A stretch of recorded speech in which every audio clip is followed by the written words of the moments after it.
பணத்தை அள்ளித்தரும் கருட பஞ்சமி வழிபாடு. கருட பஞ்சமி தொடர்பாக கூறப்படும் கதை. முன்னொரு காலத்தில் 7 அண்ணன்களுக்கு ஒரே ஒரு தங்கை இருந்தாள். அவர்கள் விறகு வெட்டி பிழைப்பு நடத்தி வந்தனர். ஒரு நாள் தங்கை தன் அண்ணன்களுக்கு கஞ்சி கொண்டு சென்றாள். அப்போது வானில் கருடன் ஒன்று நாகத்தை கவி கொண்டு சென்றது. அப்போது அந்த நாகம் கக்கிய விஷம் தங்கை கொண்டு சென்ற கஞ்சியில் விழுந்துவிட்டது. அதை அறியாத அவள் அண்ணன்கள் அனைவருக்கும் அந்த கஞ்சியை பரிமாறினாள். அதை உண்டு அவர்கள் அனைவரும் இறந்து விட்டனர். தினமும் செய்வது போலதானே செய்தோம், இன்று இப்படி ஆகிவிட்டதே என்று அழுது புரண்ட அவள் தன் அண்ணன்களை காப்பாற்ற வேண்டி இறைவனிடம் மன்றாடினாள். சிவனும் பார்வதியும் அங்கே தோன்றி அவள் அழுகைக்கான காரணத்தை கேட்டனர். அவள் நடந்ததை கூறினாள். அதற்கு அவர்கள், இன்று கருட பஞ்சமி, நீ அதை மறந்து அதற்குரிய பூஜை செய்யாமல் வந்துவிட்டாய். அதுதான் உன் பிரச்சனைக்கு காரணம். இங்கேயே இப்போதே நாங்கள் சொல்வதைப் போல் நாகருக்கு பூஜை செய். குங்கண கயிற்றில் 7 முடிச்சிட்டு நாகர் இருக்கும் புற்று மண்ணெடுத்து அட்சதை சேர்த்து இறந்து கிடக்கும் உன் அண்ணன்கள் முதுகில் குத்து, அவர்கள் உயிரோடு எழுந்திருப்பார்கள் என்று சொல்லி கருட பஞ்சமியின் முக்கியத்துவத்தை அவளுக்கு உணர்த்தினார். அவளும் அதே போல் செய்தாள்.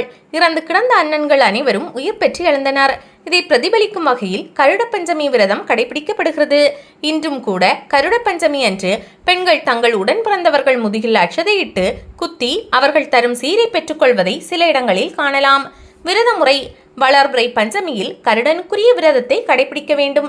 அதிகாலையில் எழுந்து குளித்து தூய்மையான ஆடைகளை அணிந்து கொள்ள வேண்டும். தூய்மையான இடத்தில் பூக்களால் அலங்கரித்து 5 நிறங்களை கொண்ட கோலங்கள் போட வேண்டும். நடுவில் ஒரு பலகை போட்டு அதன் மேல் தலைவாழை இலையை விரித்து பச்சரிசியை கொட்டி வைத்து அதன் மேல் சக்திக்கு தகுந்தபடி பொன், வெள்ளி, தாமிரம் அல்லது மண் இவற்றில் ஏதாவது ஒன்றால் செய்யப்பட்ட பாம்பின் வடிவம் ஒன்றை செய்து அரிசியின் மேல் வைக்க வேண்டும். பாம்பின் படத்தின் நடுவில் மஞ்சளால் செய்யப்பட்ட கௌரி தேவியின் வடிவத்தை வைத்து அலங்காரங்கள் செய்து பூஜை செய்ய வேண்டும். பருத்தி நூலாலான மஞ்சள் சரட்டை சாத்தவும். இப்படி பூஜை செய்பவர்களின் கோரிக்கைகள் எல்லாம் முழுமையாக நிறைவேறும். சகல விதமான செல்வங்களையும் பெறுவார்கள்.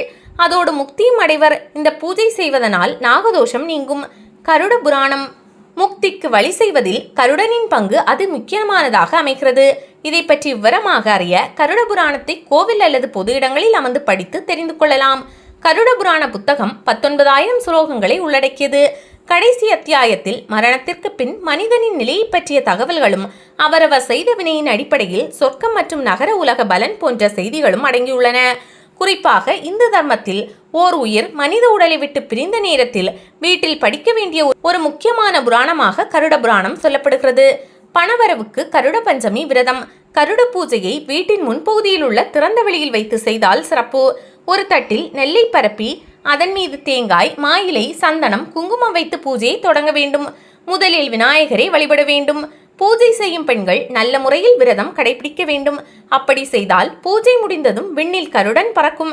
அதனை கண்டு தரிசிக்க வேண்டும். அதன் பின்னர்தான் விரதத்தை முடிக்க வேண்டும். ஒருவேளை கருடனை தரிசிக்க முடியாதவர்கள் அன்றைய தினம் அவர்கள் ஒன்றும் சாப்பிடாமல் மறுநாள் தான் விரதத்தை முடிக்க வேண்டும். பூஜை முடிந்ததும் பிறருக்கு தன்னால் இயன்றதை தானம் செய்யலாம்.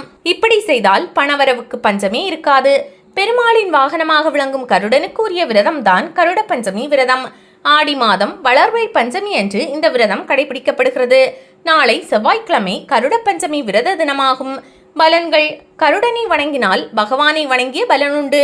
கருடனின் நல்ல அழகான இறக்கைகள் யஞங்கள் என்றும், காயத்ரி மகா மந்திரமே அவனுடைய கண்கள் என்றும், தோத்திர மந்திரங்கள் அவனுடைய தலை என்றும், சாமவேதமே அவனுடைய உடல் என்றும் வேதத்தில் கூறப்பட்டிருக்கிறது.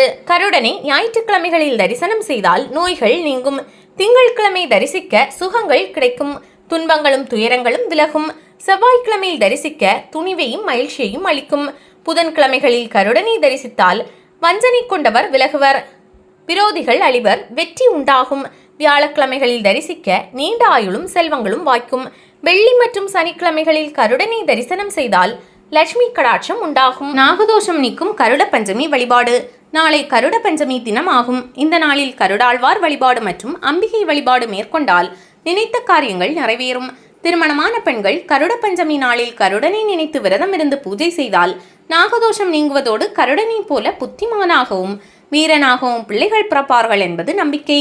கருட பஞ்சமியில் பெண்கள் விரதம் இருந்து ஆதிசேஷன் விக்கிரகம் வைத்து சிறப்பு பூஜைகள் செய்து வழிபடலாம்.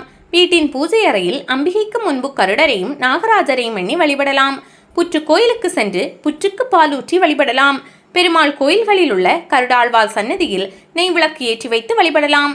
அன்றைய தினம் நோன்பிருந்து கௌரி அம்மனை நாக வடிவில் ஆராதிக்க வேண்டும். வடை, பாயாசம், முக்கியமாக எண்ணெய் கொழுக்கட்டையோ அல்லது பால் கொழுக்கட்டையோ செய்து நாகருக்கு பூஜை செய்து தேங்காய் உடைத்து வைத்து பழம், வெற்றிலை, பாக்குடன் நைவேத்தியம் செய்வது மிகுந்த பலனை தரும். விரத முறை: அதிகாலையில் எழுந்து நீராடி வீட்டை சுத்தம் செய்து வாசலில் மாவிலை தோரணம் கட்டி அலங்கரிக்க வேண்டும். வீட்டின் நுழைவு வாசல் கதவின் அருகே உள்ள சுவரில் மஞ்சள் குங்குமம் தடவி வைக்க வேண்டும். இது மங்கள வரவேற்பு என்பதால் வீட்டில் நேர்மறை எண்ணங்கள் நிறையும்.